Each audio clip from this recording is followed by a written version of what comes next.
100 жылға жуық тарихы бар Қызылорда медициналық жоғары колледжінде 7 мамандық даярланады. Емдеу ісі, мергер ісі, қолданбалы бакалавр, акушерлік іс, стоматология, зертханалық диагностика, фармация біліктілігі бойынша. Сонымен қатар 11 сынып негізінде фармация мамандығы бойынша фармацевт біліктілігі мамандар даярланады. Фармацевт бұл дәрілік заттардың сапасы мен қауіпсіздігін бақылап, оларды дайындау, сақтау және босату жұмыстарын жүзеге асыратын білікті маман.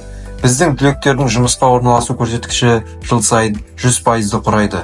Олар дәріханаларда, емханалар мен ауруханаларда табысты қызмет етуде.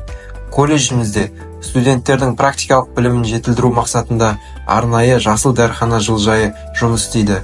Мұнда дәрілік өсімдіктердің 40-қа жуық түрлері Алатау бөктерінен өсірілген.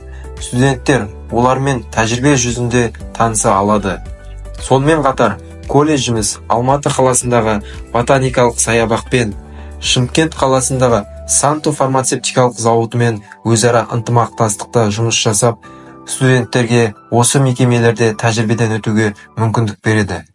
Қызылорда медициналық жоғары колледжі фармацевт мамандығын сапалы меңгерудің сенімді жолы.